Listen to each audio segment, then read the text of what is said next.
History എന്ന് കേൾക്കുമ്പോൾ ചിലരുടെയെങ്കിലും മനസ്സിൽ എന്തിനാണ് നമ്മൾ ഈ പഴയ കാര്യങ്ങൾ പഠിക്കുന്നതെന്നൊരു ചിന്ത ചിലപ്പോൾ വരാം.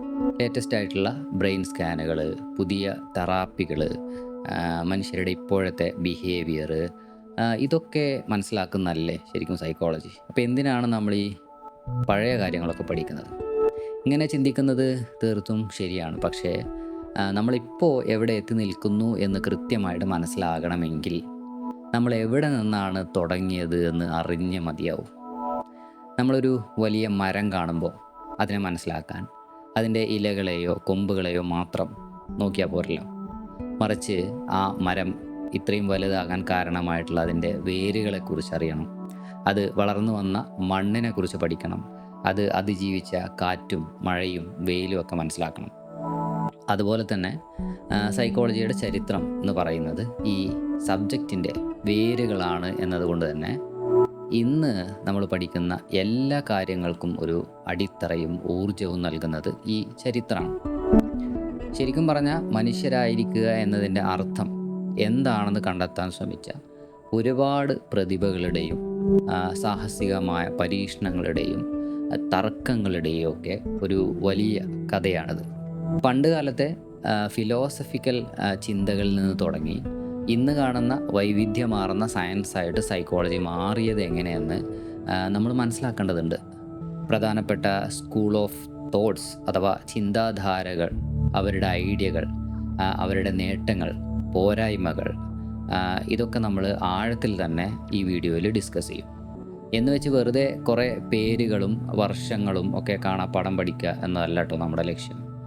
പകരം എന്തുകൊണ്ടാണ് ഇത്തരം ഐഡിയകൾ ഉണ്ടായത് എന്നും അക്കാലത്ത് അവർ നേരിട്ട പ്രശ്നങ്ങൾ എന്തൊക്കെയായിരുന്നു എന്നും അതോടൊപ്പം ഓരോ ചിന്താഗതിയും തൊട്ടു മുമ്പുള്ളതിനെ എങ്ങനെയാണ് ഇൻഫ്ലുവൻസ് ചെയ്തതെന്നും അല്ലെങ്കിൽ എതിർത്തത് എന്നും മനസ്സിലാക്കുക. അതാണ് ഇതിൻ്റെ മെയിനായിട്ടുള്ള ഒരു ലക്ഷ്യം. അപ്പോൾ ഈ വീഡിയോ മുഴുവൻ കണ്ടു കഴിയുമ്പോൾ സൈക്കോളജി എന്ന ഈ വലിയ ലോകത്തെക്കുറിച്ചും മനുഷ്യൻ്റെ മൈൻഡിനെക്കുറിച്ച് അറിയാനുള്ള അതിൻ്റെ ആവേശകരമായിട്ടുള്ള യാത്രയെക്കുറിച്ചും നിങ്ങൾക്ക് വളരെ ക്ലിയർ ആയിട്ടുള്ളൊരു പിക്ചർ കിട്ടും എന്ന് ഞാൻ പ്രതീക്ഷിക്കുന്നു. സോ നമുക്ക് ഈ യാത്ര തുടങ്ങാം. Welcome to the manasologist. Psychology ഒരു പുതിയ കാലഘട്ടത്തിലെ സയൻസ് ആണെന്നാണ് പലരും വിചാരിക്കുന്നത്. എന്നാൽ ശരിക്കും ഇതിൻ്റെ വേരുകൾ നൂറ്റാണ്ടുകൾക്ക് പിന്നിലേക്ക്, അതായത് മനുഷ്യൻ ചിന്തിക്കാൻ തുടങ്ങിയ കാലത്തോളം പഴക്കമുള്ള ഒന്നാണെന്ന് പറയാം. സൈക്കോളജി ഒരു ഫോർമൽ സയൻസ് ആയിട്ട് മാറുന്നതിന് എത്രയോ മുൻപ് തന്നെ ഫിലോസഫേഴ്സ് മനഃശാസ്ത്രപരമായി ഇന്ന് നമ്മൾ കാണുന്ന പല കാര്യങ്ങളെപ്പറ്റിയും വളരെ ആഴത്തിൽ തന്നെ ചിന്തിക്കാറുണ്ടായിരുന്നു. കോൺഷ്യസ്നസ് അല്ലെങ്കിൽ ബോധം എന്നാൽ എന്താണ്? നമ്മൾ കാര്യങ്ങൾ എങ്ങനെയാണ് മനസ്സിലാക്കുന്നത്? നമ്മൾ ജനിക്കുമ്പോൾ തന്നെ അറിവുമായാണോ ജനിക്കുന്നത്, അതോ ഈ ലോകത്ത് നിന്നാണോ നമ്മളെല്ലാം പഠിക്കുന്നത്? എന്നിങ്ങനെ ഇന്നും നമ്മൾ ഉത്തരം തേടിക്കൊണ്ടിരിക്കുന്ന പല ചോദ്യങ്ങളും നൂറ്റാണ്ടുകൾക്ക് മുൻപേ ചോദിക്കപ്പെട്ട് കഴിഞ്ഞവയായിരുന്നു. നമുക്ക് BC 4-ാം നൂറ്റാണ്ടിലെ ഗ്രീസിലേക്ക് ഒന്ന് തിരിഞ്ഞു നോക്കാം. അവിടെ പ്ലാറ്റോ എന്ന വലിയൊരു തിങ്കർ ഉണ്ടായിരുന്നു. പല അറിവുകളും ജനിക്കുമ്പോൾ തന്നെ കൂടെ ലഭിക്കുന്നുണ്ട് എന്നാണ് പ്ലാറ്റോ വിശ്വസിച്ചിരുന്നത്. അതായത് നീതി അല്ലെങ്കിൽ സൗന്ദര്യം എന്നൊക്കെ പറയുന്ന കോൺസെപ്റ്റുകൾ നമ്മുടെ ഉള്ളിൽ ഇൻബോൺ ആയിട്ട് തന്നെ ഉണ്ട് എന്നും നമ്മുടെ മൈൻഡും ബോഡിയും തമ്മിൽ വലിയൊരു വ്യത്യാസമുണ്ട് എന്നും അദ്ദേഹം കരുതിയിരുന്നു. എന്നാൽ പ്ലേറ്റോയുടെ സ്റ്റുഡൻ്റ് ആയിരുന്ന അരിസ്റ്റോട്ടിൽ ഇതിനെ മറ്റൊരു ആംഗിളിലാണ് കണ്ടിട്ടുണ്ടായിരുന്നത്. അദ്ദേഹം കുറച്ചുകൂടി ഗ്രൗണ്ടഡ് ആയിരുന്നു എന്ന് പറയാം. അരിസ്റ്റോട്ടലിൻ്റെ അഭിപ്രായത്തിൽ അറിവ് എന്നത് അനുഭവങ്ങളിലൂടെ രൂപപ്പെടുന്ന ഒന്നാണ്. നമ്മൾ ജനിക്കുമ്പോൾ നമ്മുടെ മൈൻഡ് ഒന്നും എഴുതാത്ത ഒരു സ്ലേറ്റ് പോലെയാണെന്നും പിന്നീട് ജീവിതത്തിലെ ഓരോ അനുഭവങ്ങളാണ് അതിൽ അറിവുകൾ എഴുതി ചേർക്കുന്നതെന്നുമാണ് അദ്ദേഹം പറഞ്ഞിട്ടുണ്ടായിരുന്നത്. ഈ ഒരു ഐഡിയ ആണ് പിൽക്കാലത്ത് മോഡേൺ സൈക്കോളജിയുടെ അടിത്തറയായി മാറിയതെന്നും വേണമെങ്കിൽ പറയാം. പിന്നീട് നൂറ്റാണ്ടുകൾക്ക് ശേഷം റേനെ ഡെക്കാർട്ട് എന്ന ഫ്രഞ്ച് തിങ്കർ വന്നു. അദ്ദേഹം ഒരു മാത്തമാറ്റീഷ്യൻ കൂടിയായിരുന്നു. ഡെക്കാർട്ടാണ് മൈൻഡ് ബോഡി പ്രോബ്ലത്തെക്കുറിച്ച് വളരെ ഗൗരവമായിട്ട് സംസാരിച്ചിരുന്നൊരു വ്യക്തി. അദ്ദേഹം മുന്നോട്ട് വെച്ചിട്ടുള്ള ഡ്യുവലിസം എന്ന കൺസെപ്റ്റ് അനുസരിച്ചിട്ട് മൈൻഡും ബോഡിയും രണ്ട് വ്യത്യസ്ത കാര്യങ്ങളാണ്. പക്ഷേ ഇവ രണ്ടും പരസ്പരം കണക്റ്റഡ് ആണ് താൻ. നമ്മുടെ ബ്രെയിനിലെ പീനിയൽ ഗ്ലാൻഡ് വഴിയാണ് മൈൻഡും ബോഡിയും തമ്മിൽ സംസാരിക്കുന്നതെന്നാണ് അദ്ദേഹം അന്ന് കരുതിയത്. ശാസ്ത്രീയമായി അത് പിന്നീട് തെറ്റാണെന്ന് തെളിയിക്കപ്പെട്ടെങ്കിലും മനസ്സിനെയും ശരീരത്തെയും വേർതിരിച്ച് കണ്ട അദ്ദേഹത്തിൻ്റെ രീതി വെസ്റ്റേൺ ചിന്താഗതിയെ വലിയ രീതിയിൽ തന്നെ അന്ന് ഇൻഫ്ലുവൻസ് ചെയ്തിട്ടുണ്ട്. അദ്ദേഹത്തിൻ്റെ I think therefore I am എന്ന വളരെ ഫേമസ് ആയിട്ടുള്ള ഒരു വാചകം നമ്മുടെ ബോധത്തെക്കുറിച്ചിട്ടുള്ള വലിയൊരു പ്രഖ്യാപനമായിരുന്നു എന്ന് പറയാം. ഡെക്കാർട്ടിന് ശേഷം John Locke, George Berkeley, David Hume തുടങ്ങിയ ബ്രിട്ടീഷ് എംപിരിസിസ്റ്റുകൾ രംഗത്തേക്ക് വന്നു. അവർ അരിസ്റ്റോട്ടലിൻ്റെ പഴയ ഐഡിയയെ ഒന്നുകൂടി സ്ട്രോങ് ആയി അവതരിപ്പിച്ചു. അതായത് നമ്മുടെ മൈൻഡ് ഒരു ശൂന്യമായിട്ടുള്ള റൂമാണെന്ന് സങ്കല്പിക്കുക. നമ്മുടെ സെൻസറി എക്സ്പീരിയൻസിലൂടെയാണ്, അതായത് കാണുന്നതിലൂടെയും കേൾക്കുന്നതിലൂടെയൊക്കെയാണ് ഈ റൂമിലേക്ക് അറിവുകൾ വന്നു നിറയുന്നത്. ഇന്ദ്രിയങ്ങളിലൂടെ കടന്നു പോകാത്ത ഒരു കാര്യവും നമ്മുടെ അറിവായി മാറില്ല എന്ന് അവർ ഉറപ്പിച്ച് പറയാൻ ശ്രമിച്ചു. ഈ ഐഡിയ പിന്നീട് സൈക്കോളജിയിലേക്ക് പുതിയ ഒരു ഡയറക്ഷൻ നൽകിയെന്ന് വേണമെങ്കിൽ പറയാം. ഫിലോസഫിക്ക് പുറമെ ഫിസിയോളജി എന്ന സയൻസും ഇതേ സമയം തന്നെ വളർന്നു വരുന്നുണ്ടായിരുന്നു. നമ്മുടെ ശരീരം എങ്ങനെയാണ് പ്രവർത്തിക്കുന്നതെന്നതിനെക്കുറിച്ച് ഡോക്ടർമാരും സയൻറ്റിസ്റ്റുകളും പഠിച്ചു തുടങ്ങിയിരുന്നു. നമ്മുടെ നെർവസ് സിസ്റ്റം എങ്ങനെയാണ് സിഗ്നലുകൾ കൈമാറുന്നതെന്നും ബ്രെയിനിലെ ഓരോ ഭാഗവും ഓരോ ഫങ്ഷനുകളെ എങ്ങനെയാണ് കൺട്രോൾ ചെയ്യുന്നതെന്നും അവർ കണ്ടെത്താൻ തുടങ്ങി. മനസ്സ് എന്നത് വെറും ഒരു മാന്ത്രികമായ ഒന്നല്ല എന്നും, മറിച്ച് അതിന് കൃത്യമായ ഒരു ഫിസിക്കൽ ബേസിസ് ഉണ്ടെന്നും അത് സയൻറ്റിഫിക്കായിട്ട് പഠിക്കാൻ പറ്റുന്ന ഒന്നാണെന്നും ഒക്കെയുള്ള തിരിച്ചറിവ് ഉണ്ടായത് അങ്ങനെയാണ്. അങ്ങനെ 19-ാം നൂറ്റാണ്ടിൻ്റെ പകുതിയോടെ ഫിലോസഫിയുടെ ചിന്തകളും ഫിസിയോളജിയുടെ സയൻറ്റിഫിക് മെത്തേഡുകളും ഒന്നിച്ചു ചേർന്നു. ആ ഒരു പോയിന്റിലാണ് മനസ്സിനെ നമുക്ക് സയൻറ്റിഫിക്കായിട്ട് പഠിച്ച് തുടങ്ങാം എന്ന വലിയൊരു മാറ്റം സംഭവിക്കുന്നത്. ഇത് വെറും ഒരു തുടക്കം മാത്രമായിരുന്നു. പിന്നീട് അങ്ങോട്ട് ഇതിലൂടെയാണ് നമ്മൾ ഇന്ന് കാണുന്ന മോഡേൺ സൈക്കോളജിയിലേക്ക് നടന്നു കയറിയത്.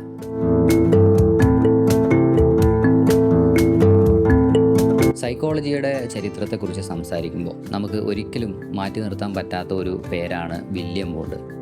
അദ്ദേഹമാണ് ഫാദർ ഓഫ് സൈക്കോളജി എന്ന് അറിയപ്പെടുന്നത്. അതിനൊരു പ്രധാന കാരണമുണ്ട്. 1879 ജർമ്മനിയിലെ ലീപ്സിഗ് യൂണിവേഴ്സിറ്റിയിൽ അദ്ദേഹം ലോകത്തിലെ ആദ്യത്തെ സൈക്കോളജി ലബോറട്ടറി സ്ഥാപിച്ചു.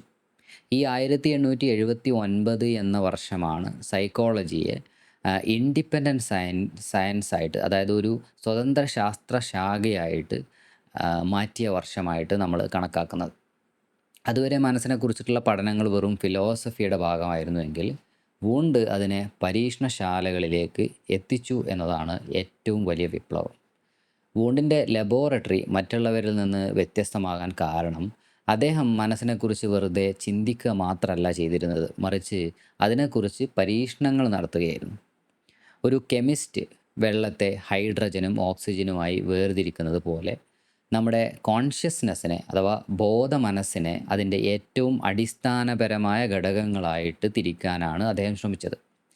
അതായത് നമ്മുടെ ഓരോ ചിന്തയും വികാരവും ഏതൊക്കെ ചെറിയ ഭാഗങ്ങൾ ചേർന്നാണ് ഉണ്ടായതെന്ന് കണ്ടെത്തുക എന്നതായിരുന്നു അദ്ദേഹത്തിൻ്റെ ലക്ഷ്യം. ഇതിനായിട്ട് അദ്ദേഹം ഉപയോഗിച്ച പ്രധാനപ്പെട്ട മെത്തേഡാണ് ഇൻട്രോസ്പെക്ഷൻ അഥവാ ആത്മപരിശോധന. നമ്മൾ സാധാരണ ചെയ്യുന്ന സ്വയം നമ്മളെപ്പറ്റി ചിന്തിക്കലല്ല ഇത്, മറിച്ച് വളരെ സ്ട്രിക്റ്റായ നിയമങ്ങളുള്ള ഒരു പ്രോസസ്സാണ്.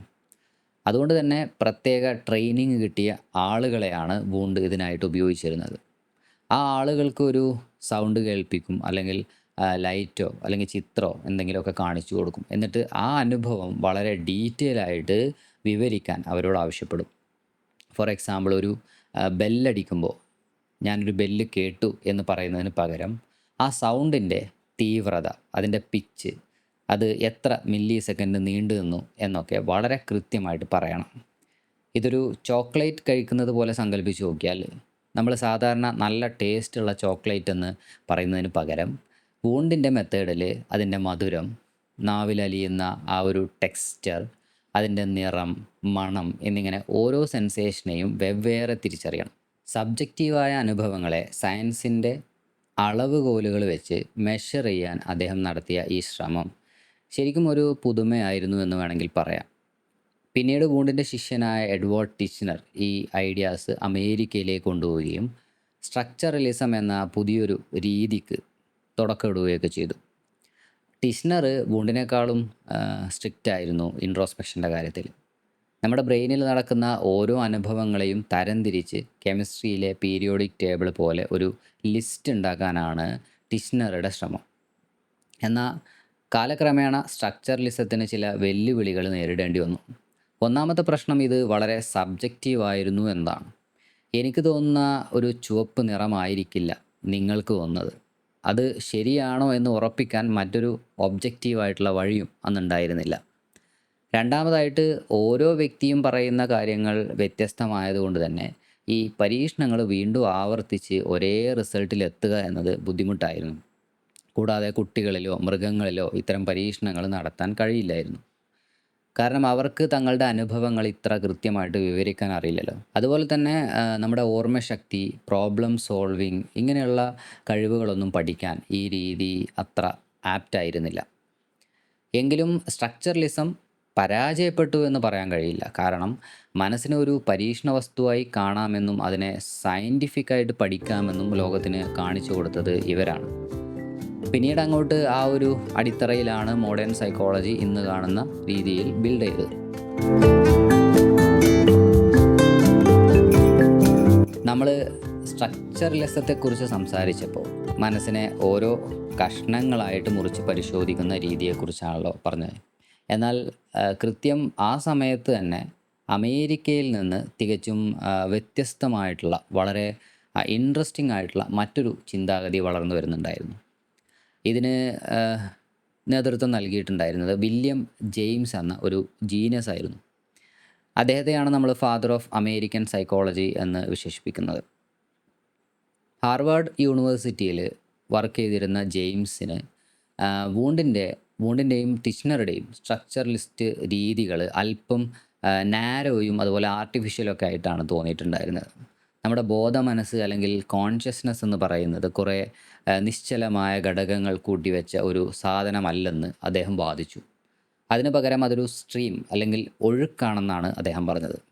അതായത് ഒരു സ്ട്രീം ഓഫ് കോൺഷ്യസ്നെസ്.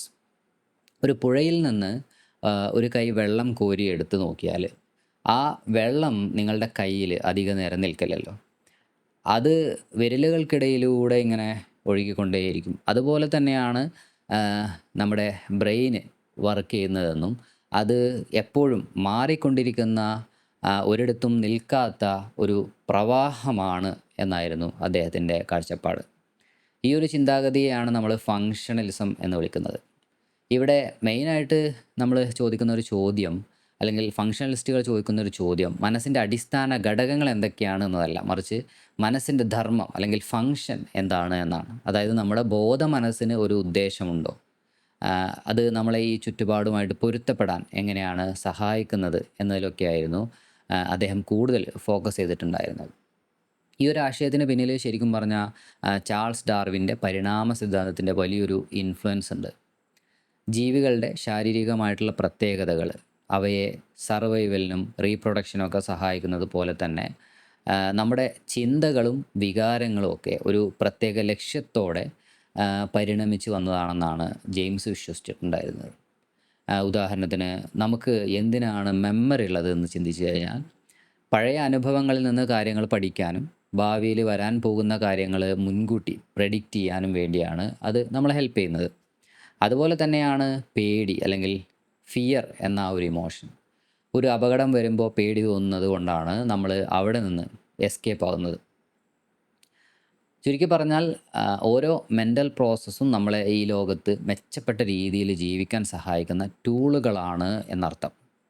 ഈ ഒരു കാഴ്ചപ്പാട് വന്നതോടെ സൈക്കോളജി എന്ന വിഷയത്തിൻ്റെ വ്യാപ്തി തന്നെ വലിയ രീതിയിൽ വർദ്ധിച്ചു. വെറുതെ ഇരുന്നുള്ള ആത്മപരിശോധന അഥവാ ഇൻട്രോസ്പെക്ഷൻ എന്ന രീതിയിൽ മാത്രം ഒതുങ്ങി നിൽക്കാതെ ആളുകളുടെ പെരുമാറ്റം നിരീക്ഷിക്കാനും പരീക്ഷണങ്ങൾ നടത്താനും കുട്ടികളെയും മൃഗങ്ങളെയും കുറിച്ച് പഠിക്കാനും ഒക്കെ ഫങ്ഷണലിസ്റ്റുകൾ തയ്യാറായി. സൈക്കോളജി എങ്ങനെ നമ്മുടെ നിത്യജീവിതത്തിൽ ഉപകരിക്കും, വിദ്യാഭ്യാസ രീതികൾ നമുക്ക് എങ്ങനെ മെച്ചപ്പെടുത്താം എന്നിങ്ങനെയുള്ള പ്രാക്ടിക്കലായിട്ടുള്ള കാര്യങ്ങളെ പറ്റിയും അവർ ചിന്തിക്കാൻ തുടങ്ങി. ഇതൊരു ചെറിയ എക്സാമ്പിളിലൂടെ പറഞ്ഞു കഴിഞ്ഞാൽ ഒന്നും കൂടെ ക്ലിയർ ആവും. നിങ്ങളൊരു സൈക്കിളിനെ കുറിച്ച് പഠിക്കുകയാണെന്ന് സങ്കല്പിക്കുക. ഒരു സ്ട്രക്ചറലിസ്റ്റ് ആ സൈക്കിളിൻ്റെ ഓരോ ഭാഗങ്ങളെയും കുറിച്ച് മാത്രമായിരിക്കും സംസാരിക്കുക. അതായത് അതിൻ്റെ ഹാൻഡില്, സീറ്റ്, പെഡല്, ചെയിന് എന്നിങ്ങനെ ഓരോന്നിനെയും വേർതിരിച്ച് പഠിക്കും. എന്നാൽ ഒരു ഫങ്ഷണലിസ്റ്റ് ചോദിക്കുന്നത് ഈ സൈക്കിൾ കൊണ്ട് നമുക്ക് എന്താണ് ഉപയോഗം? ഇത് നമ്മളെ എങ്ങനെ പോയിന്റ് എയിൽ നിന്ന് പോയിന്റ് ബിയിലേക്ക് എത്തിക്കുന്നു? അതായത് ആ സാധനത്തിൻ്റെ പ്രവർത്തനത്തിനാണ് അവിടെ പ്രാധാന്യം.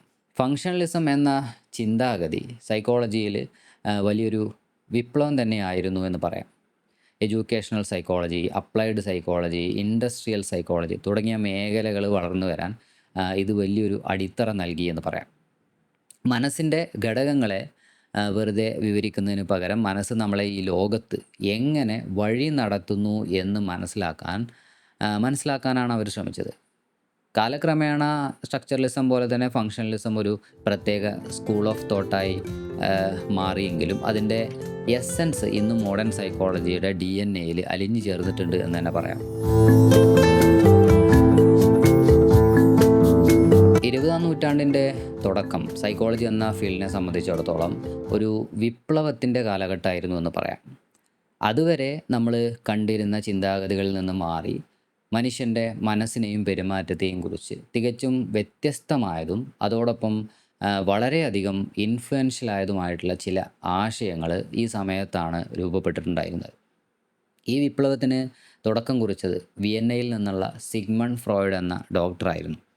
ഫ്രോയിഡ് ഒരു സൈക്കോളജിസ്റ്റ് ആയിട്ടല്ല തൻ്റെ കരിയർ തുടങ്ങിയിട്ടുണ്ടായിരുന്നത്. മറിച്ച് ശാരീരികമായ കാരണങ്ങളൊന്നും ഇല്ലാതെ തന്നെ ബുദ്ധിമുട്ടുകൾ അനുഭവിക്കുന്ന രോഗികളെ ചികിത്സിക്കുന്ന ഒരു ഫിസിഷ്യൻ എന്ന നിലയിലായിരുന്നു.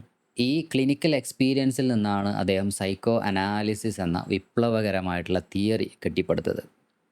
വില്യം വൂണ്ട് ബോധമനസ്സിനെക്കുറിച്ചും വില്യം ജെയിംസ് മനസ്സിൻ്റെ പ്രവർത്തനങ്ങളെക്കുറിച്ചും സംസാരിച്ചപ്പോൾ ഫ്രോയിഡ് ശ്രദ്ധിച്ചത് നമ്മുടെ ഉള്ളിൽ ഒളിഞ്ഞിരിക്കുന്ന, നമുക്ക് നേരിട്ട് തിരിച്ചറിയാൻ കഴിയാത്ത അൺകോൺഷ്യസ് മൈൻഡ് അഥവാ അബോധ മനസ്സിനെക്കുറിച്ചായിരുന്നു.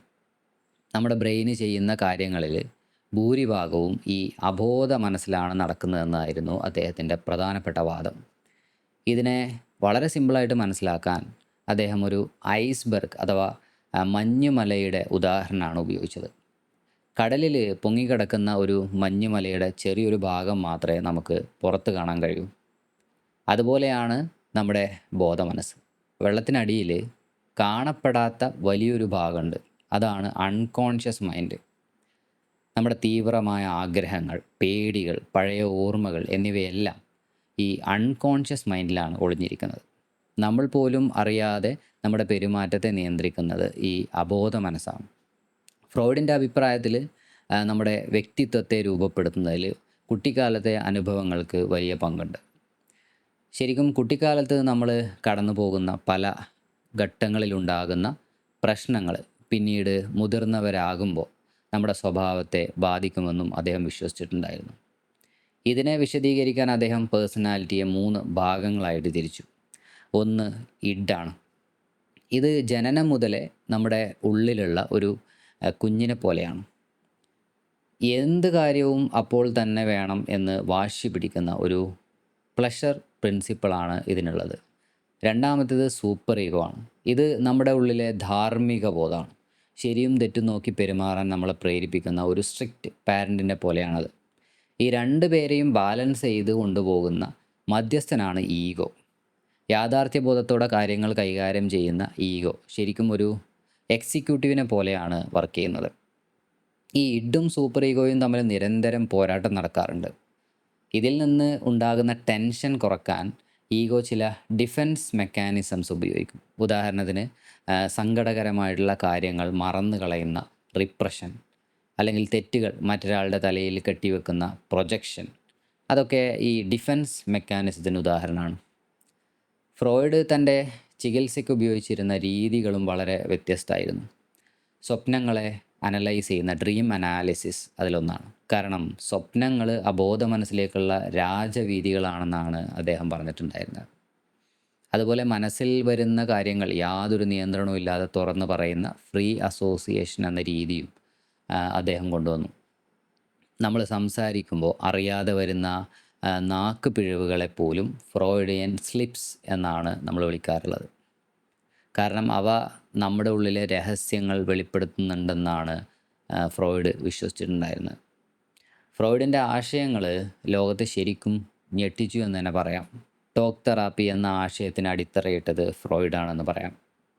കലയിലും സാഹിത്യത്തിലും സിനിമയിലും എല്ലാം ഇന്നും ഫ്രോയിഡിയൻ ചിന്താഗതികൾ നമുക്ക് കാണാൻ സാധിക്കും. ഇതോടൊപ്പം തന്നെ അദ്ദേഹത്തിന് നേരെ വലിയ വിമർശനങ്ങളും ഉയർന്നിട്ടുണ്ട്. ഫ്രോയിഡിൻ്റെ പല തിയറീസും സയൻറ്റിഫിക്കലി നമുക്ക് പ്രൂവ് ചെയ്യാൻ പ്രയാസമാണെന്നതാണ് പ്രധാനപ്പെട്ട ഒരു പരാതി.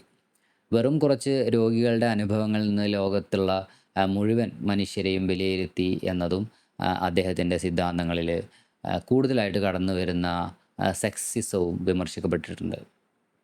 എന്നിരുന്നാലും മനുഷ്യൻ്റെ ബ്രെയിൻ എങ്ങനെയാണ് സങ്കീർണമായി പ്രവർത്തിക്കുന്നതെന്നും നമ്മുടെ അബോധ മനസ്സിന് എത്രത്തോളം പവർ ഉണ്ടെന്നും ലോകത്തിന് കാണിച്ചു തന്നതിന് ഫ്രോയിഡിൻ്റെ സ്ഥാനം എപ്പോഴും മുകളിൽ തന്നെ ആയിരിക്കും.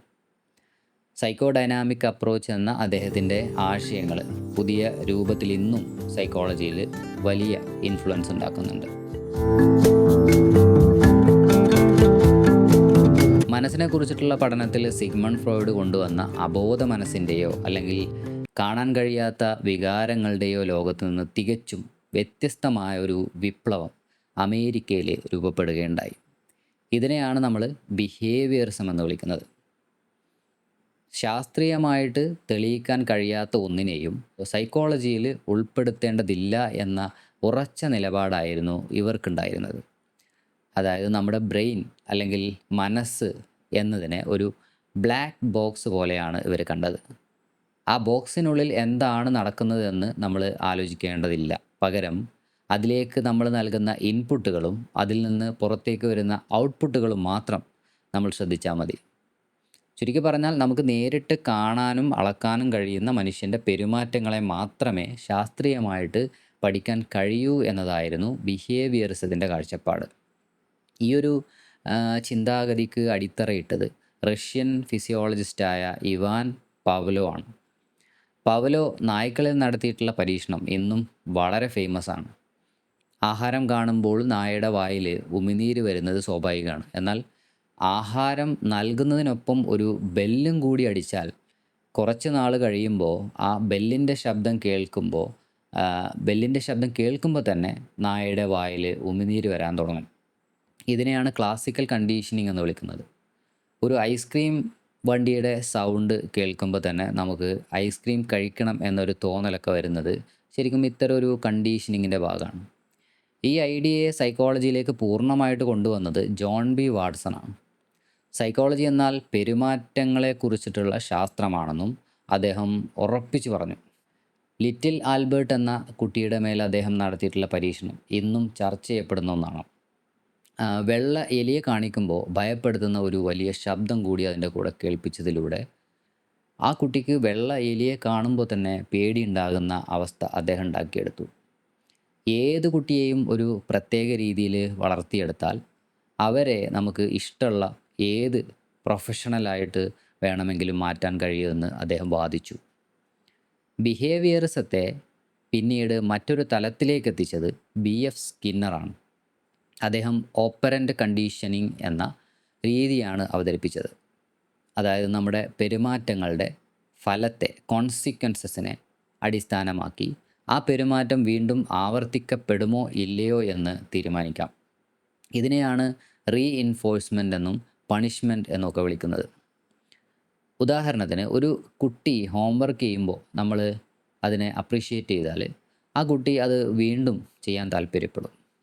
എന്നാൽ സ്പീഡ് ലിമിറ്റ് മറികടന്ന് നമ്മൾ വണ്ടി ഓടിച്ചാൽ അതിനൊരു ഫൈന് കിട്ടിയാൽ നമ്മൾ അടുത്ത തവണ വേഗത കുറക്കാൻ ശ്രമിക്കും. എലികളിലും പ്രാവുകളിലും അദ്ദേഹം നടത്തിയിട്ടുള്ള പരീക്ഷണങ്ങൾ പെരുമാറ്റങ്ങളെ എങ്ങനെ കൃത്യമായിട്ട് നിയന്ത്രിക്കാം എന്ന് തെളിയിച്ചു. നമ്മുടെ വളർത്ത് മൃഗങ്ങളെയൊക്കെ ട്രെയിൻ ചെയ്യുന്നത് ശരിക്കും ഈ ഒരു തിയറിയുടെ അടിസ്ഥാനത്തിലാണ്. ബിഹേവിയറിസം സൈക്കോളജിക്ക് വലിയൊരു ഗുണം ചെയ്തിട്ടുണ്ടെന്ന് പറയാം. അതായത് കാര്യങ്ങളെ കൂടുതൽ ശാസ്ത്രീയമായും കൃത്യമായും ഡേറ്റയുടെ അടിസ്ഥാനത്തിലും അനലൈസ് ചെയ്യാൻ ഇത് ഹെൽപ്പ് ചെയ്തു. ഇന്ന് നമ്മൾ കാണുന്ന പല തെറാപ്പികളും, പ്രത്യേകിച്ച് പേടികളെയൊക്കെ മാറ്റാനുള്ള എക്സ്പോഷർ തെറാപ്പി പോലുള്ളവ ബിഹേവിയറിസത്തിൻ്റെ സംഭാവനയാണ്. എന്നാൽ ഇതിനെതിരെയും വലിയ വിമർശനങ്ങൾ ഉയർന്നു വന്നിട്ടുണ്ട്. മനുഷ്യൻ വെറും ഒരു മെഷീൻ അല്ലെന്നും നമുക്ക് ചിന്തകളും വികാരങ്ങളും സ്വന്തമായിട്ട് തീരുമാനങ്ങൾ എടുക്കാനുള്ള കഴിവും ഒക്കെ ഉണ്ടെന്ന് പലരും വാദിച്ചു. മനുഷ്യാനുഭവങ്ങളെ വെറും സ്റ്റിമുലസ് റെസ്പോൺസ് എന്ന രീതിയിലേക്ക് ചുരുക്കിയത് ശരിയല്ല എന്നതായിരുന്നു പ്രധാനപ്പെട്ട ഒരു പരാതി. കൂടാതെ ലിറ്റിൽ ആൽബർട്ട് പോലുള്ള പരീക്ഷണങ്ങൾ ധാർമ്മികമായിട്ട് തെറ്റാണെന്നും പലരും ചൂണ്ടിക്കാട്ടി. ഇതൊക്കെയായിരുന്നുവെങ്കിലും 20-ാം നൂറ്റാണ്ടിൻ്റെ പകുതിയോളം സൈക്കോളജിയിലെ ഏറ്റവും സ്ട്രോങ് ആയിട്ടുള്ള സാന്നിധ്യമായിട്ട് ബിഹേവിയറിസം നിലകൊണ്ടു എന്നത് ഒരു വാസ്തവമാണ്.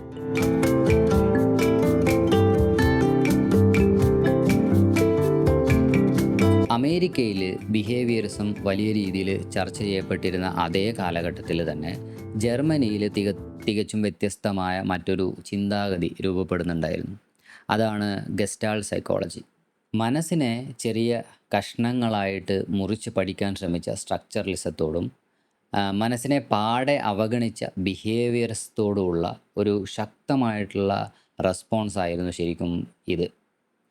ഗസ്റ്റാൾട്ട് എന്ന ജർമ്മൻ വാക്കിൻ്റെ മീനിങ് ഒരു രൂപം അല്ലെങ്കിൽ ഒരു പൂർണ്ണ രൂപം എന്നൊക്കെയാണ്. ഈ സൈക്കോളജിയുടെ ഏറ്റവും പ്രധാനപ്പെട്ട principle the whole is greater than the sum of its parts എന്നതാണ്. അതായത് ഒരു കാര്യത്തെ അതിൻ്റെ ഭാഗങ്ങളായി വേർതിരിച്ച് കാണുന്നതിനേക്കാൾ വലിയൊരു മീനിങ് അത് ഒരു പൂർണ്ണ രൂപത്തിലിരിക്കുമ്പോൾ അതിനുണ്ടാകും. മാക്സ് വെർത്തീമർ, കോഹ്ലർ, കോഫ്ക എന്നിവരായിരുന്നു ഈ വിപ്ലവകരമായിട്ടുള്ള ആശയത്തിന് പിന്നിൽ. നമ്മൾ ചുറ്റുമുള്ള കാര്യങ്ങളെ ഒബ്സർവ് ചെയ്യുമ്പോൾ നമ്മുടെ ബ്രെയിന് വെറുതെ കുറേ വിവരങ്ങൾ ശേഖരിക്കുകയല്ല ചെയ്യുന്നത്. പകരം ആ വിവരങ്ങളെ വളരെ ആക്റ്റീവായിട്ട് ഓർഗനൈസ് ചെയ്ത് അർത്ഥവത്തായ ഒരു രൂപമാക്കി മാറ്റുകയാണ് ചെയ്യുന്നത്. ഇതിനെ സിമ്പിളായിട്ട് മനസ്സിലാക്കാൻ ഒരു ഡോട്ട് മാട്രിക്സ് ചിത്രം നോക്കിയാൽ മതി. നമ്മൾ ആ ചിത്രത്തിൻ്റെ തൊട്ടടുത്ത് പോയിട്ട് നോക്കിയാൽ കുറേ കുത്തുകൾ മാത്രമേ നമുക്ക് കാണാൻ പറ്റൂ. എന്നാൽ കുറച്ച് മാറി നിന്ന് നോക്കുമ്പോൾ നമ്മുടെ ബ്രെയിന് ആ കുത്തുകളെയെല്ലാം കൂട്ടിയിണക്കി ഒരു മുഖമോ അല്ലെങ്കിൽ ഏതെങ്കിലും ഒരു വസ്തുവോ ആയി നമുക്ക് കാണിച്ചു തരുന്നു. ഇവിടെ ആ പൂർണ്ണ രൂപത്തിനാണ് വെറും കുത്തുകളേക്കാൾ പ്രാധാന്യം. മറ്റൊരു എക്സാമ്പിൾ പറഞ്ഞാൽ ഒരു മനോഹരമായിട്ടുള്ള പാട്ടെടുക്കാം. അത് വെറും കുറേ മ്യൂസിക്കൽ നോട്ട്സിൻ്റെ ഒരു കൂട്ടല്ല, മറിച്ച് ആ നോട്ടുകൾ തമ്മിലുള്ള ബന്ധവും അവയുടെ താളവുമാണ് ആ പാട്ടിനൊരു പ്രത്യേക ഫീല് നൽകുന്നത്. ഓരോ നോട്ടിനെയും വെവ്വേറെ കേട്ടാൽ നമുക്ക് ഒരിക്കലും ആ പാട്ടിൻ്റെ അനുഭവം കിട്ടില്ലല്ലോ. ഗസ്റ്റാൾട്ട് സൈക്കോളജിസ്റ്റുകൾ മെയിനായിട്ട് ഫോക്കസ് ചെയ്തിരുന്നത് പെർസെപ്ഷനിലും പ്രോബ്ലം സോൾവിങ്ങിലുമാണ്. കൊഹ്ലർ തൻ്റെ ചിമ്പാൻസികളിൽ നടത്തിയിട്ടുള്ള പരീക്ഷണത്തിലൂടെ ഇൻസൈറ്റ് ലേണിംഗ് എന്നൊരു കാര്യം കണ്ടെത്തി. അതായത് ഒരു പ്രശ്നത്തിന് പരിഹാരം കാണാൻ നമ്മളിങ്ങനെ ട്രൈ ചെയ്തുകൊണ്ടിരിക്കുമ്പോൾ പെട്ടെന്ന് ഒരു സ്പാർക്ക് പോലെ ബുദ്ധി ഉദിക്കുന്നതിനെയാണ് ഈ ഇൻസൈറ്റ് എന്ന് പറയുന്നത്. നമ്മുടെ ബ്രെയിന് എങ്ങനെയാണ് കാര്യങ്ങളെ ഗ്രൂപ്പ് ചെയ്യുന്നത് എന്നതിനെക്കുറിച്ച് ചില രസകരമായിട്ടുള്ള തത്വങ്ങളും അവർ മുന്നോട്ട് വെച്ചു. അതിലൊന്നാണ് ഫിഗർ ഗ്രൗണ്ട് റിലേഷൻഷിപ്പ്. അതായത് നമ്മളൊരു കാഴ്ച കാണുമ്പോൾ അതിൻ്റെ പ്രധാന വസ്തുവിനെ മുൻപിലും ബാക്കിയുള്ളവയെ ബാക്ക്ഗ്രൗണ്ടിലുമായിട്ടാണ് നമ്മൾ കാണുന്നത്. അതുപോലെ അടുത്തടുത്തിരിക്കുന്ന വസ്തുക്കളെ ഒരു ഗ്രൂപ്പായിട്ട് കാണുന്ന പ്രോക്സിമിറ്റി, ഒരേപോലെ ഇരിക്കുന്നവയെ ഒന്നായിട്ട് കാണുന്ന സിമിലാരിറ്റി, പിന്നെ അപൂർണമായ ചിത്രങ്ങളിലെ ഗ്യാപ്പുകൾ നമ്മുടെ ബ്രെയിന് തനിയെ ഫില്ല് ചെയ്ത് അതൊരു പൂർണ്ണ രൂപമായിട്ട് കാണിച്ചു തരുന്ന ക്ലോഷർ എന്നിവയെല്ലാം ഇതിൽ പെടും. ശരിക്കും പറഞ്ഞാൽ ഈ ഗസ്റ്റാൾട്ട് സൈക്കോളജി പിന്നീട് കോഗ്നിറ്റീവ് സൈക്കോളജിയിൽ വലിയ മാറ്റങ്ങൾ കൊണ്ടുവന്നു. മാത്രമല്ല ഗസ്റ്റാൾട്ട് തെറാപ്പി എന്ന പേരിൽ ഒരു ചികിത്സാ രീതിക്കും ഇത് വഴിതെളിച്ചു. ഒരാളുടെ വികാരങ്ങളെയും ശരീരത്തെയും ചിന്തകളെയും ഒക്കെ ഒരു ഹോളായിട്ട് കണ്ട് അവബോധം വർദ്ധിപ്പിക്കുന്നതിനാണ് ഇവർ ശ്രമിച്ചിട്ടുണ്ടായിരുന്നത്. ചുരുക്കത്തിൽ പറഞ്ഞാൽ ലോകത്തെ നമ്മൾ എങ്ങനെ കാണുന്നു എന്നതിനും നമ്മുടെ ഓരോരുത്തരുടെയും സബ്ജക്റ്റീവ് എക്സ്പീരിയൻസിനും വലിയ വാല്യൂ ഉണ്ടെന്ന് ഗസ്റ്റാൾട്ട് സൈക്കോളജി നമ്മളെ പഠിപ്പിച്ചു.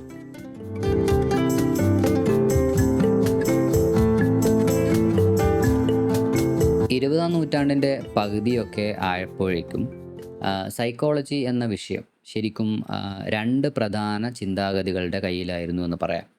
ഒന്ന് സിഗ്മണ്ട് ഫ്രോയിഡിൻ്റെ സൈക്കോ അനാലിസിസും മറ്റൊന്ന് സ്കിന്നറുടെ ബിഹേവിയറിസവും. ഇത് രണ്ടും വളരെ പവർഫുള്ളായ ഐഡിയോളജികളായിരുന്നുവെങ്കിലും മനുഷ്യൻ്റെ സ്വഭാവത്തെക്കുറിച്ച് ഒരുതരം ഡിറ്റർമിനിസ്റ്റിക് ആയ കാഴ്ചപ്പാടാണ് അവ മുന്നോട്ട് വെച്ചത്. അതായത് നമ്മുടെ ബ്രെയിന് പ്രവർത്തിക്കുന്നത് ഒന്നുകിൽ നമ്മുടെ ഉള്ളിലെ അബോധ മനസ്സിലെ പ്രേരണകൾ കൊണ്ടോ അല്ലെങ്കിൽ പഴയ ട്രോമകൾ കൊണ്ടോ ആണെന്ന് ഫ്രോയിഡ് പറഞ്ഞപ്പോൾ, നമ്മൾ ജീവിക്കുന്ന സാഹചര്യങ്ങളും നമുക്ക് ലഭിക്കുന്ന പ്രതികരണങ്ങളുമാണ് നമ്മളെ രൂപപ്പെടുത്തുന്നത് എന്നായിരുന്നു ബിഹേവിയറിസത്തിൻ്റെ വാദം. ചുരുക്കി പറഞ്ഞാൽ, നമ്മൾ വെറും സാഹചര്യങ്ങളുടെയോ അല്ലെങ്കിൽ പാസ്റ്റ് എക്സ്പീരിയൻസുകളുടെയോ തടവുകാരാണെന്ന ഒരു ഫീല് ഇത് നൽകിയിരുന്നു. എന്നാൽ ഇതിൽ നിന്നെല്ലാം വ്യത്യസ്തമായി മനുഷ്യൻ്റെ ഫ്രീ വിൽ അഥവാ സ്വന്തം ഇഷ്ടപ്രകാരം തീരുമാനങ്ങൾ എടുക്കാനുള്ള കഴിവിനും വളർച്ചയ്ക്കും പ്രാധാന്യം നൽകിക്കൊണ്ട് 1950കളിലും 60കളിലും ഒരു പുതിയ ചിന്താഗതി ഉയർന്നു വന്നു. ഇതിനെയാണ് ഹ്യൂമനിസ്റ്റിക് സൈക്കോളജി എന്ന് വിളിക്കുന്നത്. സൈക്കോളജിയിലെ തേർഡ് ഫോഴ്സ്, അതായത് മൂന്നാമത്തെ ശക്തി എന്നാണ് ഹ്യൂമനിസം അറിയപ്പെടുന്നത്. ഈ ഒരു മൂവ്മെൻറ്റിൻ്റെ മെയിനായിട്ടുള്ള ആളുകൾ എബ്രഹാം മാസ്ലോയും കാൾ റോജേഴ്സും ആയിരുന്നു. മനുഷ്യനെക്കുറിച്ച് വളരെ പോസിറ്റീവായ ഒരു കാഴ്ചപ്പാടാണ് ഇവർക്കുണ്ടായിരുന്നത്. ഓരോ വ്യക്തിയുടെയും ഉള്ളിൽ വളരാനും മെച്ചപ്പെടാനും തൻ്റെ പരമാവധി കഴിവുകൾ പുറത്തെടുക്കാനുള്ള ഒരു ആഗ്രഹം ഇൻഹറൻ്റായിട്ട് ഉണ്ട് എന്നതായിരുന്നു ഇവരുടെ പ്രധാനപ്പെട്ട പോയിൻ്റ്. നമ്മൾ വെറും സാഹചര്യങ്ങളുടെ കയ്യിലെ പാവകളല്ല, മറിച്ച് സ്വന്തം ജീവിതത്തെ മാറ്റിയെടുക്കാൻ കഴിവുള്ളവരാണെന്ന് ഇവർ ഉറച്ചു വിശ്വസിച്ചു. ഇതിൽ മാസ്ലോ മുന്നോട്ട് വെച്ച ഏറ്റവും പ്രധാനപ്പെട്ട ഒരു കോൺസെപ്റ്റാണ് സെൽഫ് ആക്ച്വലൈസേഷൻ. ഒരു മനുഷ്യൻ എന്ന നിലയിൽ തൻ്റെ മുഴുവൻ പൊട്ടൻഷ്യലും ഉപയോഗിച്ച് ഏറ്റവും മികച്ച നിലയിലെത്തുന്ന അവസ്ഥയാണത്. അദ്ദേഹം ഒരു ഹൈറാർക്കി ഓഫ് നീഡ്സ് അവതരിപ്പിച്ചു. അതായത് ഒരാൾക്ക് സെൽഫ് ആക്ച്വലൈസേഷനിലേക്ക് എത്തണമെങ്കിൽ ആദ്യം അയാളുടെ അടിസ്ഥാന ആവശ്യങ്ങളായ ആഹാരം, സുരക്ഷ എന്നിവ നിറവേറ്റപ്പെടണം. അതിനുശേഷം സ്നേഹവും അംഗീകാരവും ഒക്കെ ലഭിക്കുമ്പോഴാണ് ഒരാൾക്ക് അയാളുടെ ഹയർ ലെവൽ നീഡ്സിലേക്ക് ശ്രദ്ധിക്കാൻ കഴിയുന്നത്. ഇതൊന്നുകൂടി എളുപ്പത്തിൽ മനസ്സിലാക്കാൻ നമുക്കൊരു ചെടിയെ ഉദാഹരണമായിട്ടെടുക്കാം. ഒരു ചെടിയുടെ ഉള്ളിൽ തന്നെ വളരാനും പൂവിടാനുമുള്ള ഒരു സ്വഭാവമുണ്ട്. നമ്മളതിന് കൃത്യമായ വെള്ളവും സൂര്യപ്രകാശവും നല്ല മണ്ണും നൽകിയാൽ അത് തനിയെ വളർന്നു വലുതാവും. ഇതുപോലെ തന്നെയാണ് മനുഷ്യരും. ശരിയായ സാഹചര്യങ്ങളും സപ്പോർട്ടും ലഭിച്ചാൽ മനുഷ്യർ സ്വാഭാവികമായിട്ടും വളർച്ചയിലേക്കും സെൽഫ് ആക്ച്വലൈസേഷനിലേക്കും നീങ്ങുമെന്ന് ഹ്യൂമനിസ്റ്റിക് സൈക്കോളജിസ്റ്റുകൾ വിശ്വസിച്ചിട്ടുണ്ടായിരുന്നു. ഈ ഒരു ചിന്താഗതിയിൽ നിന്നാണ് call Rogers client centred therapy എന്നൊരു വിപ്ലവകരമായ ചികിത്സാരീതി വികസിപ്പിച്ചെടുത്തത്. അവിടെ തെറാപ്പിസ്റ്റ് ഒരു എക്സ്പേർട്ടായിട്ടിരുന്ന് പേഷ്യൻസിനെ ചികിത്സിക്കുകയല്ല ചെയ്യുന്നത്. പകരം ചികിത്സ തേടി വരുന്ന ആളെ ഒരു ക്ലയൻ്റായിട്ടാണ് കാണുന്നത്. ഓരോ വ്യക്തിക്കും സ്വയം ഹീൽ ചെയ്യാനുള്ള കഴിവുണ്ടെന്ന് റോജേഴ്സ് വിശ്വസിച്ചിരുന്നു. അൺകണ്ടീഷണൽ പോസിറ്റീവ് റിഗാർഡ് അഥവാ യാതൊരു മുൻവിധികളും കൂടാതെ ക്ലയൻറ്റിനെ അംഗീകരിക്കുക, അവരുടെ വികാരങ്ങളെ ശരിക്കും മനസ്സിലാക്കുക, എമ്പതി കാണിക്കുക, തെറാപ്പിസ്റ്റ് തികച്ചും ജെനുവിനായിരിക്കുക എന്നിങ്ങനെയൊക്കെയായിരുന്നു ഇതിൻ്റെ ഒരു അടിസ്ഥാനം. ഇത്തരമൊരു സാഹചര്യം ഒരുക്കി കൊടുത്താൽ ക്ലയൻറ്റ് തന്നെ തൻ്റെ പ്രശ്നങ്ങൾ തിരിച്ചറിയുകയും മാറ്റങ്ങൾ വരുത്തുകയൊക്കെ ചെയ്യുമെന്നത് ശരിക്കും ഒരു വിപ്ലവകരമായിട്ടുള്ള ഒരു ഐഡിയ തന്നെയായിരുന്നു. ഹ്യൂമനിസ്റ്റിക് സൈക്കോളജി ഫീൽഡിൽ തന്നെ വലിയൊരു മാറ്റം കൊണ്ടുവന്നു എന്ന് പറയാം. അതുപോലെ ഹ്യൂമനിസ്റ്റിക് സൈക്കോളജി മനുഷ്യൻ്റെ പോസിറ്റീവായ വശങ്ങളെയും വ്യക്തിപരമായിട്ടുള്ള അനുഭവങ്ങളെയും മുൻനിരയിലേക്ക് എത്തിച്ചു. ഇന്നത്തെ കാലത്ത് നമ്മൾ കാണുന്ന പോസിറ്റീവ് സൈക്കോളജി എന്ന ഫീൽഡിന് അടിത്തറ പാകിയത് ഈ ഒരു ചിന്താഗതിയാണ്. ഇതിനെതിരെയും ചില വിമർശനങ്ങൾ വന്നിട്ടുണ്ട്. സെൽഫ് ആക്ച്വലൈസേഷൻ പോലെയുള്ള കാര്യങ്ങൾ സയൻറ്റിഫിക്കായിട്ട് അളക്കാൻ കുറച്ച് പ്രയാസമാണെന്നതായിരുന്നു ഒരു പ്രധാനപ്പെട്ട പരാതി. അതുപോലെ ഇത് കുറച്ച് കൂടുതൽ പോസിറ്റീവാണെന്നും മനുഷ്യൻ്റെ സ്വഭാവത്തിലെ ഇരുണ്ട വശങ്ങളെയും ദാരിദ്ര്യം പോലെയുള്ള എക്സ്റ്റേണൽ ഫാക്ടേഴ്സിനെയും അവഗണിക്കുന്നുണ്ടെന്നും ചില ആളുകൾ പരാതിപ്പെട്ടു. എങ്കിലും നമ്മുടെ മെൻ്റൽ ഹെൽത്തിനെക്കുറിച്ചും പേഴ്സണൽ ഗ്രോത്തിനെക്കുറിച്ചും ഒക്കെയുള്ള കാഴ്ചപ്പാടുകൾ മാറ്റുന്നതിൽ ഈ തേർഡ് ഫോഴ്സ് വലിയ പങ്ക് വഹിച്ചിട്ടുണ്ട്.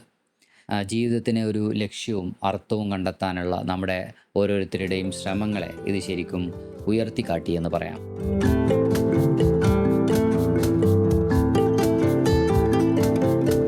ഇരുപതാം നൂറ്റാണ്ടിൻ്റെ പകുതി വരെ ബിഹേവിയറിസം സൈക്കോളജിയിൽ വലിയൊരു തരംഗമായിരുന്നുവെങ്കിലും കുറച്ചു കാലം കഴിഞ്ഞപ്പോൾ അതിൽ പലർക്കും അതൃപ്തി തോന്നി തുടങ്ങിയിരുന്നു. കാരണം മനുഷ്യൻ്റെ പെരുമാറ്റത്തെ വെറും സ്റ്റിമുലസ് റെസ്പോൺസ് രീതിയിൽ മാത്രം നോക്കിക്കണ്ടപ്പോൾ പല പ്രധാനപ്പെട്ട കാര്യങ്ങളും വിട്ടുപോകുന്നുണ്ടായിരുന്നു. ഉദാഹരണത്തിന് നമ്മൾ ഇതിനു മുൻപ് കേട്ടിട്ട് പോലും ഇല്ലാത്ത ഒരു പുതിയ സെൻറ്റൻസ് ഒരാൾ പറയുമ്പോൾ നമുക്കത് എങ്ങനെയാണ് കൃത്യമായിട്ട് മനസ്സിലാക്കാൻ കഴിയുന്നത്? അല്ലെങ്കിൽ ജീവിതത്തിൽ ആദ്യമായിട്ട് നേരിടുന്ന ഒരു പ്രശ്നത്തിന് നമ്മളെങ്ങനെയാണ് ഒരു പുതിയ സൊല്യൂഷൻ കണ്ടെത്തുന്നത്? ഇത്തരം സങ്കീർണമായ കാര്യങ്ങൾ വെറും കണ്ടീഷനിങ് കൊണ്ട് മാത്രം എക്സ്പ്ലെയിൻ ചെയ്യാൻ കഴിയില്ലെന്ന് സൈക്കോളജിസ്റ്റുകൾക്ക് മനസ്സിലായി. ഇതോടെയാണ് 1950കളിലും 60കളിലും കോഗ്നിറ്റീവ് റവല്യൂഷൻ എന്ന വിപ്ലവം സംഭവിക്കുന്നത്. ഇത് മനസ്സിനെക്കുറിച്ചിട്ടുള്ള പഠനത്തിലേക്കുള്ള ഒരു ഗംഭീര തിരിച്ചുവരവായിരുന്നു. പക്ഷേ ഇത്തവണ പഴയതിനേക്കാൾ കൂടുതൽ സയൻറ്റിഫിക്കായ കൃത്യതയോടെയാണ് അത് സംഭവിച്ചത്. ഈ മാറ്റത്തിന് പിന്നിൽ പ്രധാനപ്പെട്ട കുറച്ചാളുകളുണ്ടായിരുന്നു. കോഗ്നിറ്റീവ് സൈക്കോളജി എന്ന പേര് നൽകുകയും അതിനെക്കുറിച്ച് ആദ്യത്തെ ടെക്സ്റ്റ് ബുക്ക് എഴുതുകയൊക്കെ ചെയ്ത ഉൾറിക് നെയ്സർ, ഷോർട്ട് ടേം മെമ്മറിയെക്കുറിച്ച് പഠിച്ച ജോർജ് മില്ലർ എന്നിവരൊക്കെ ഇതിൽ പ്രധാനികളാണ്. മില്ലറുടെ ദ മാജിക്കൽ നമ്പർ 7 എന്ന കൺസെപ്റ്റൊക്കെ സൈക്കോളജിയിൽ വളരെ ഫേമസ് ആണ്. അതുപോലെ തന്നെ ഭാഷയെക്കുറിച്ചിട്ടുള്ള ബിഹേവിയറിസ്റ്റ് കാഴ്ചപ്പാടുകളെ പൊളിച്ചെഴുതിയ നോം ചോംസ്കിയും ഈ റവല്യൂഷനിൽ വലിയ പങ്ക് വഹിച്ചിട്ടുണ്ട്. മനുഷ്യർക്ക് ഭാഷ കൈകാര്യം ചെയ്യാൻ ജന്മനാ തന്നെ കഴിവുണ്ടെന്നാണ് ചോംസ്കി വാദിച്ചത്. പ്രധാനമായിട്ടും നമ്മൾ എങ്ങനെയാണ് വിവരങ്ങൾ സ്വീകരിക്കുന്നത്, അത് എങ്ങനെ പ്രോസസ്സ് ചെയ്യുന്നു, മെമ്മറിയിൽ എങ്ങനെ സ്റ്റോർ ചെയ്യുന്നു എന്നതിനൊക്കെയാണ് കോഗ്നിറ്റീവ് സൈക്കോളജി ഇമ്പോർട്ടൻസ് കൊടുക്കുന്നത്. അതായത് attention, perception, language, decision making എന്നിങ്ങനെ നമ്മുടെ ബ്രെയിനിൻ്റെ ഉള്ളിൽ നടക്കുന്ന എല്ലാ കാര്യങ്ങളും ഇതിൻ്റെ ഭാഗമാണ്. ഈ കാലഘട്ടത്തിലെ ഏറ്റവും മികച്ച ഐഡിയ എന്ന് പറയുന്നത് മനസ്സിനെ ഒരു കമ്പ്യൂട്ടറിനോട് ഉപമിച്ചതാണ്. ഇതിനെ നമ്മൾ കമ്പ്യൂട്ടർ മെറ്റഫർ എന്നാണ് പറയുക. നമ്മുടെ ഇന്ദ്രിയങ്ങൾ വിവരങ്ങൾ ശേഖരിക്കുന്നത് ഒരു കമ്പ്യൂട്ടറിലെ ഇൻപുട്ട് ഡിവൈസുകൾ പോലെയാണ്. നമ്മുടെ ബ്രെയിന് ആ വിവരങ്ങൾ പ്രോസസ്സ് ചെയ്യുന്നത് ഒരു CPU പോലെയും നമ്മുടെ മെമ്മറി ഒരു ഹാർഡ് ഡ്രൈവ് സ്റ്റോറേജ് പോലെയാണ് പ്രവർത്തിക്കുന്നത്. ഇതിൻ്റെ ഫലമായിട്ട് നമ്മൾ ചെയ്യുന്ന പ്രവർത്തികൾ ആ കമ്പ്യൂട്ടറിൻ്റെ ഔട്ട്പുട്ട് പോലെയും കാണാം. ഈ ഒരു ഉപമ വന്നതോടെ മനസ്സിനുള്ളിൽ നടക്കുന്ന കാര്യങ്ങളെക്കുറിച്ച് കൃത്യമായ മോഡലുകൾ ഉണ്ടാക്കാൻ സൈക്കോളജിസ്റ്റുകൾക്ക് സാധിച്ചു. വെറുതെ ഊഹങ്ങൾ വിളിച്ചു പറയുന്നതിന് പകരം ലാബുകളിൽ റിയാക്ഷൻ ടൈമും ആക്യുറസി റേറ്റും ഒക്കെ അളന്ന് വളരെ സയൻറ്റിഫിക് ആയിട്ടാണ് ഇവർ കാര്യങ്ങൾ പഠിച്ചത്. പിന്നീട് FMRI പോലെയുള്ള ബ്രെയിൻ ഇമേജിംഗ് ടെക്നോളജികൾ കൂടി വന്നതോടെ സംഗതി ശരിക്കും മാറി മറിഞ്ഞു. ഇന്ന് മനുഷ്യൻ ഓരോ കാര്യങ്ങൾ ചെയ്യുമ്പോഴും ബ്രെയിനിൻ്റെ ഏത് ഭാഗമാണ് ആക്റ്റീവ് ആകുന്നത് എന്നുള്ളത് നേരിട്ട് നമുക്ക് കാണാൻ സാധിക്കുന്നത് അതുകൊണ്ടാണ്. സൈക്കോളജിയിലെ ഏറ്റവും പവർഫുൾ ആയിട്ടുള്ള ഒരു ഫീൽഡാണ് ഇന്ന് കോഗ്നിറ്റീവ് സൈക്കോളജി. ഈ കോഗ്നിറ്റീവ് സൈക്കോളജി ബ്രെയിൻ സയൻസുമായിട്ട് ചേർന്ന് കോഗ്നിറ്റീവ് ന്യൂറോ സയൻസ് എന്ന പുതിയൊരു ഫീൽഡിന് തന്നെ രൂപം നൽകുകയും ചെയ്തു. കോഗ്നിറ്റീവ് സൈക്കോളജിക്കെതിരെയും ചില വിമർശനങ്ങൾ വരാറുണ്ട്. മനുഷ്യ മനസ്സിനെ ഒരു കമ്പ്യൂട്ടർ പോലെ മാത്രം കാണുമ്പോൾ നമ്മുടെ ഇമോഷൻസിനും നമ്മൾ വളരുന്ന സാഹചര്യങ്ങൾക്കും വേണ്ടത്ര ഇമ്പോർട്ടൻസ് കിട്ടുന്നില്ലേ എന്നൊരു സംശയം ചിലർക്കുണ്ട്. കാരണം മനുഷ്യൻ എപ്പോഴും ഒരു കമ്പ്യൂട്ടറിനെ പോലെ ലോജിക്കലായിട്ടല്ലല്ലോ ചിന്തിക്കുന്നത്. ഈ വിമർശനങ്ങളും പോരായ്മകളും ഒക്കെ പരിഹരിച്ച് ഇമോഷൻസും സോഷ്യൽ കോണ്ടെക്സ്റ്റും ഒക്കെ ഉൾപ്പെടുത്തിക്കൊണ്ടാണ് ഇന്ന് പഠനങ്ങൾ മുന്നോട്ട് പോകുന്നത്.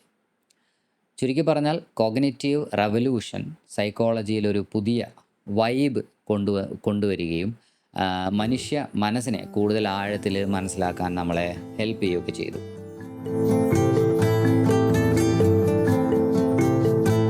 സൈക്കോളജിയുടെ ചരിത്രത്തിലൂടെയും വിവിധ ചിന്താധാരകളിലൂടെയും സഞ്ചരിച്ച് നമ്മൾ ഇന്ന് എവിടെയാണ് എത്തി നിൽക്കുന്നത് എന്ന് നോക്കിയാൽ ശരിക്കും അത് ഇൻട്രസ്റ്റിംഗ് ആണ്. കാരണം ഇന്നത്തെ സൈക്കോളജി എന്നത് ഏതെങ്കിലും ഒരു പ്രത്യേക സിദ്ധാന്തത്തിൽ മാത്രം ഒതുങ്ങി നിൽക്കുന്ന ഒന്നല്ല. അതീവ വൈവിധ്യമാർന്ന പല മേഖലകൾ ഒത്തുചേരുന്ന ഒരു ഇൻ്റർ ഡിസിപ്ലിനറി ഫീൽഡാണ് ഇന്ന് സൈക്കോളജി. പഴയ കാലത്തെ പോലെ ഒരു സ്കൂൾ ഓഫ് തോട്ട് മറ്റൊരു ചിന്താഗതിയെ തള്ളിക്കളയുന്ന രീതിയല്ല ഇന്ന് നിലവിലുള്ളത്. പകരം മനുഷ്യൻ്റെ സങ്കീർണമായ പെരുമാറ്റങ്ങളെയും മാനസികാവസ്ഥകളെയും കൃത്യമായിട്ട് മനസ്സിലാക്കാൻ മിക്ക സൈക്കോളജിസ്റ്റുകളും ഒന്നിലധികം കാഴ്ചപ്പാടുകളെയാണ് ഡിപ്പെൻഡ് ചെയ്യുന്നത്. ഇതിലേറ്റവും പ്രധാനപ്പെട്ട ഒന്നാണ് ബയോ സൈക്കോളജിക്കൽ അല്ലെങ്കിൽ ന്യൂറോ സയൻസ് പെർസ്പെക്റ്റീവ്. നമ്മുടെ ബ്രെയിന്, നെർവസ് സിസ്റ്റം, ഹോർമോണുകൾ, പിന്നെ നമ്മുടെ ജെനറ്റിക്സ് എന്നിവയൊക്കെ നമ്മുടെ സ്വഭാവത്തെ എങ്ങനെയൊക്കെ ഇൻഫ്ലുവൻസ് ചെയ്യുന്നു എന്നാണ് ഈ മേഖല പ്രധാനമായിട്ടും നോക്കുന്നത്. ഉദാഹരണത്തിന് ഡിപ്രഷൻ എന്ന അവസ്ഥയെ വെറൊരു മാനസികമായിട്ടുള്ള വിഷമമായിട്ട് കാണാതെ ബ്രെയിനിലെ ന്യൂറോ ട്രാൻസ്മിറ്ററുകളുടെ ഇംബാലൻസ് ആയിട്ടോ അല്ലെങ്കിൽ ജനിതകപരമായിട്ടുള്ള കാരണങ്ങളാലോ സംഭവിക്കുന്ന ഒന്നായിട്ടാണ് ബയോളജിക്കൽ അപ്രോച്ച് ഇവാലുവേറ്റ് ചെയ്യുന്നത്. ഒരു കമ്പ്യൂട്ടറിലെ പ്രോഗ്രാമുകൾ എങ്ങനെ പ്രവർത്തിക്കുന്നു എന്ന് മനസ്സിലാക്കാൻ അതിലെ ഹാർഡ്വെയറും ഓപ്പറേറ്റിംഗ് സിസ്റ്റവും പഠിക്കുന്നത് പോലെയാണിത്. നമ്മുടെ ബ്രെയിന് എന്ന ഹാർഡ്വെയർ ശരിയായിട്ട് പ്രവർത്തിച്ചാൽ മാത്രമേ മനസ്സ് എന്ന സോഫ്റ്റ്വെയർ കൃത്യമായിട്ട് റൺ ചെയ്യുകയുള്ളൂ എന്ന ആ ഒരു കാഴ്ചപ്പാടാണ് ഇതിനു പിന്നിൽ. ഇതിനോടൊപ്പം തന്നെ ചേർത്ത് വായിക്കേണ്ട ഒന്നാണ് എവല്യൂഷണറി പെർസ്പെക്റ്റീവ്. ചാൾസ് ഡാർവിൻ്റെയും വില്യം ജെയിംസിൻ്റെയും ഒക്കെ ആശയങ്ങളിൽ നിന്ന് പ്രചോദനം ഉൾക്കൊണ്ട ഈ രീതി ലക്ഷക്കണക്കിന് വർഷങ്ങളായിട്ടുള്ള പരിണാമ പ്രക്രിയ നമ്മുടെ ചിന്തകളെ എങ്ങനെ രൂപപ്പെടുത്തി എന്നാണ് ചോദിക്കുന്നത്.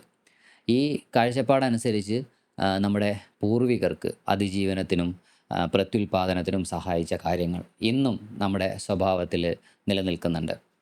നമുക്ക് ചില പ്രത്യേക കാര്യങ്ങളോട്, ഉദാഹരണത്തിന് പാമ്പുകളോടോ അല്ലെങ്കിൽ വലിയ ഉയരങ്ങളോടോ ഒക്കെയുള്ള ഒരു പേടി ശരിക്കും പണ്ട് നമ്മുടെ പൂർവികർക്ക് അപകടങ്ങളിൽ നിന്ന് രക്ഷപ്പെടാൻ പറ്റിയിരുന്ന ഒരു അഡാപ്റ്റീവ് മെക്കാനിസത്തിൻ്റെ ഭാഗമാണ് എന്നാണ് എവല്യൂഷണറി പെർസ്പെക്റ്റീവ് പറയുന്നത്. മറ്റൊരു പ്രധാനപ്പെട്ട കാഴ്ചപ്പാട് സോഷ്യോ കൾച്ചറൽ പെർസ്പെക്റ്റീവാണ്. നമ്മൾ വളർന്നു വരുന്ന സാഹചര്യം, നമ്മുടെ സംസ്കാരം, സമൂഹത്തിലെ നിയമങ്ങൾ, ഗ്രൂപ്പ് ഡൈനാമിക്സ് എന്നിവയൊക്കെ നമ്മുടെ ചിന്താഗതിയെ എത്രത്തോളം ഇൻഫ്ലുവൻസ് ചെയ്യുന്നുണ്ട് എന്ന് ഈ ഒരു മേഖല ചൂണ്ടിക്കാണിക്കുന്നുണ്ട്. ഫോർ എക്സാമ്പിൾ, പാശ്ചാത്യ രാജ്യങ്ങളിലെ ഇൻഡിവിജ്വലിസവും നമ്മുടെ നാട്ടിലെ പോലെയുള്ള കളക്റ്റീവിസവും തമ്മിലുള്ള വ്യത്യാസം, അല്ലെങ്കിൽ സോഷ്യൽ മീഡിയ നമ്മുടെ ഐഡൻറ്റിറ്റിയെ എങ്ങനെ മാറ്റിയെടുക്കുന്നു എന്നതൊക്കെ ഈ ഒരു ആംഗിളിലൂടെ നോക്കുമ്പോൾ നമുക്ക് കൂടുതൽ വ്യക്തമായിട്ട് മനസ്സിലാക്കാൻ പറ്റും. ഫ്രോയിഡിൻ്റെ പഴയ സൈക്കോ അനാലിസിസ് ഒക്കെ ഇന്ന് ഒരുപാട് മാറിയിട്ടുണ്ട്. മോഡേൺ സൈക്കോ ഡൈനാമിക് തിയറികൾ പഴയതുപോലെ സെക്സിനും അഗ്രഷനും അമിതമായിട്ടുള്ള ഇമ്പോർട്ടൻസ് കൊടുക്കാതെ നമ്മുടെ അൺകോൺഷ്യസ് പ്രോസസ്സുകൾക്കും അതുപോലെ തന്നെ കുട്ടിക്കാലത്തെ അനുഭവങ്ങൾക്കും മറ്റുള്ളവരുമായിട്ടുള്ള ബന്ധങ്ങൾക്കുമൊക്കെയാണ് കൂടുതൽ ഇമ്പോർട്ടൻസ് കൊടുക്കുന്നത്. ഒരു വ്യക്തിയുടെ വ്യക്തിത്വം രൂപപ്പെടുത്തുന്നതിൽ സോഷ്യൽ കണക്ഷനുകൾക്കുള്ള പങ്ക് ഇവർ ഊന്നി പറയുന്നുണ്ട്. ഇതിനോടൊപ്പം തന്നെ ഹ്യൂമനിസ്റ്റിക് പോസിറ്റീവ് സൈക്കോളജി ഇന്നും വളരെ സജീവമായിട്ട് നിലനിൽക്കുന്നുണ്ട്. മനുഷ്യൻ്റെ വളർച്ച, മാനസികമായിട്ടുള്ള ഉന്മേഷം, ജീവിതത്തിൻ്റെ അർത്ഥം കണ്ടെത്തുക എന്നിവയിലാണ് ഇപ്പോൾ ഹ്യൂമനിസ്റ്റിക് പോസിറ്റീവ് സൈക്കോളജിയൊക്കെ ഫോക്കസ് ചെയ്യുന്നത്. ചുരുക്കി പറഞ്ഞാൽ ഇന്നത്തെ സൈക്കോളജിസ്റ്റുകൾ ഒരു എക്ലെക്റ്റിക് അപ്രോച്ചാണ് ഫോക്കസ് ചെയ്യുന്നത്. അതായത് അവരേതെങ്കിലും ഒരു സിദ്ധാന്തത്തിൻ്റെ മാത്രം വക്താക്കളാകാതെ സാഹചര്യത്തിനനുസരിച്ച് പല രീതികൾ കോർത്തിണക്കുന്നു എന്നർത്ഥം. ഒരു തെറാപ്പിസ്റ്റ് തൻ്റെ ക്ലയൻറ്റിനെ ട്രീറ്റ് ചെയ്യുമ്പോൾ കോഗ്നിറ്റീവ് ബിഹേവിയറൽ ടെക്നിക്കുകൾ ഉപയോഗിക്കുന്നതോടൊപ്പം തന്നെ അവരുടെ കൾച്ചറൽ ബാക്ക്ഗ്രൗണ്ടും കുട്ടിക്കാലത്തെ അനുഭവങ്ങളും ബ്രെയിനിലെ മാറ്റങ്ങളും ഒക്കെ ഒരുപോലെ പരിഗണിക്കുന്നുണ്ടാവും.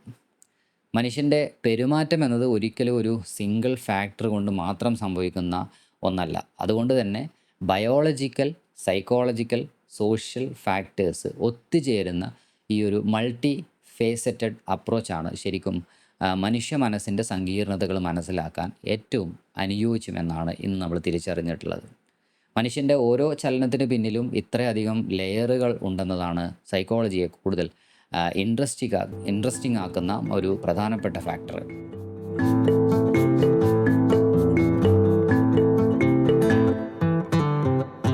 സൈക്കോളജിയുടെ ചരിത്രത്തിലൂടെയുള്ള നമ്മുടെ ഈ ഒരു വലിയ യാത്ര ഇവിടെ അവസാനിക്കുകയാണ്. പഴയ ഗ്രീസിലെ ഫിലോസഫേഴ്സിൽ തുടങ്ങി ഡക്കാർത്തയും അദ്ദേഹത്തിൻ്റെ മൈൻഡ് ബോഡി പ്രോബ്ലവും കടന്ന് വൂണ്ടിൻ്റെ ലീപ്സിഗിലെ ആ ലബോറട്ടറിയിൽ വരെ നമ്മളെത്തി. സ്ട്രക്ചറലിസത്തിൻ്റെ വളർച്ചയും വീഴ്ചയും നമ്മൾ കണ്ടു. ഫങ്ഷണലിസം എങ്ങനെയാണ് നമ്മുടെ അഡാപ്റ്റീവ് നേച്ചറിനെ നോക്കിക്കണ്ടതെന്ന് നമ്മൾക്ക് മനസ്സിലായി. ഫ്രോയിഡിൻ്റെ അൺകോൺഷ്യസ് മൈൻഡിൻ്റെ ആഴങ്ങളിലേക്ക് നമ്മൾ ഇറങ്ങിച്ചെന്നു. ബിഹേവിയറിസത്തിൻ്റെ ആ ഒബ്സർവബിൾ വേൾഡിലൂടെ നടന്നു. ഗസ്റ്റാൾട്ട് സൈക്കോളജിയിലെ ഹോൾ എന്ന കൺസെപ്റ്റും ഹ്യൂമണിസ്റ്റിക് സൈക്കോളജിസ്റ്റുകൾ ഉയർത്തിപ്പിടിച്ച ഹ്യൂമൻ പൊട്ടൻഷ്യലും കഴിഞ്ഞ് അവസാനം കൊഗ്നിറ്റീവ് റവല്യൂഷനിലൂടെ നമ്മൾ വീണ്ടും നമ്മുടെ ബ്രെയിനിൻ്റെ ഉള്ളിലെ ആ സങ്കീർണമായ പ്രവർത്തനങ്ങളിലേക്ക് തിരിച്ചെത്തിയിരിക്കുകയാണ്. ശരിക്കും ഈ ഒരു വലിയ യാത്രയിൽ നിന്ന് നമ്മൾ എന്താണ് ഉൾക്കൊള്ളേണ്ടത് എന്ന് ചോദിച്ചാൽ കുറച്ച് കാര്യങ്ങൾ എനിക്ക് പറയാനുണ്ട്. ഒന്നാമത്തെ കാര്യം, സൈക്കോളജി ശരിക്കും ഒരു യങ് സയൻസ് ആണെന്നതാണ്. 1879 ഇത് ഒഫീഷ്യലായിട്ട് തുടങ്ങിയതെങ്കിലും ഇതിലെ അടിസ്ഥാനപരമായിട്ടുള്ള ചോദ്യങ്ങൾക്ക് ആയിരക്കണക്കിന് വർഷങ്ങളുടെ പഴക്കമുണ്ട്. അതായത് ഇതൊരു സ്റ്റാറ്റിക്കായ വിഷയമല്ല, മറിച്ച് സോഫ്റ്റ്വെയർ അപ്ഡേറ്റ് പോലെ എപ്പോഴും മാറിക്കൊണ്ടിരിക്കുന്ന വളരെ ഡൈനാമിക് ആയിട്ടുള്ള ഒരു ഫീൽഡാണ്. ഓരോ സ്കൂൾ ഓഫ് തോട്ടും പഴയ തെറ്റുകൾ തിരുത്തിയും പുതിയ രീതികൾ പരീക്ഷിച്ചും നമ്മുടെ അറിവിനെ വികസിപ്പിക്കുകയായിരുന്നു. ഇവിടെ ഒരു സിംഗിൾ റൈറ്റ് ആൻസർ എന്നൊന്നില്ല. പകരം ഓരോ കാഴ്ചപ്പാടും മനുഷ്യനെ മനസ്സിലാക്കാൻ സഹായിക്കുന്ന ഓരോ ലെൻസുകൾ പോലെയാണ് എന്ന് പറയാം. ബയോളജിയാണോ, ലേണിംഗ് ആണോ, അതോ അൺകോൺഷ്യസ് മൈൻഡാണോ വലുതെന്ന് ചോദിച്ചാൽ ഇതിൻ്റെ എല്ലാം ഒരു കോമ്പിനേഷനാണ് മനുഷ്യജീവിതം എന്ന് പറയേണ്ടി വരും. ഇന്നും സൈക്കോളജിയിൽ നടക്കുന്ന പല ഡിബേറ്റുകളും റിസർച്ചുകളും മനസ്സിലാക്കാൻ ഈ ചരിത്രം അറിഞ്ഞിരിക്കേണ്ടത് അത്യാവശ്യമാണ്. എന്തുകൊണ്ടാണ് ചില തെറാപ്പികൾ സംസാരത്തിന് പ്രാധാന്യം നൽകുന്നതെന്നും മറ്റ് ചിലത് ആക്ഷൻസിന് അല്ലെങ്കിൽ പെരുമാറ്റത്തിന് പ്രാധാന്യം നൽകുന്നതെന്നും ചോദിച്ചാൽ അതിൻ്റെ ഉത്തരം കിടക്കുന്നത് ഈ ഹിസ്റ്റോറിക്കൽ റൂട്ട്സിലാണ്. മനുഷ്യൻ സ്വയം അറിയാൻ നടത്തുന്ന ഈ ഒരു അന്വേഷണം it was and is beautiful എന്ന് പറയാം. നമ്മുടെ ബ്രെയിനിൻ്റെയും ബിഹേവിയറിൻ്റെയും നിഗൂഢതകൾ അഴിച്ചെടുക്കാനുള്ള മനുഷ്യൻ്റെ ആവേശം തന്നെയാണ് സൈക്കോളജിയുടെ അടിസ്ഥാനമെന്ന് പറയാം. ഈ ഒരു ഫൗണ്ടേഷനിൽ നിന്നുകൊണ്ട് വേണം ഇനി നമ്മൾ പുതിയ അറിവുകൾ കെട്ടിപ്പടുക്കാൻ. ഇത്രയും നേരം വളരെ ആവേശത്തോടെ ഈ കാര്യങ്ങൾ കേട്ടിരുന്നതിന് നന്ദി. നിങ്ങൾക്ക് എന്തെങ്കിലും സംശയങ്ങളുണ്ടെങ്കിൽ കമൻസിലൂടെ ചോദിക്കാവുന്നതാണ്. നമുക്കത് ഡിസ്കസ് ചെയ്യാം. See you in another video.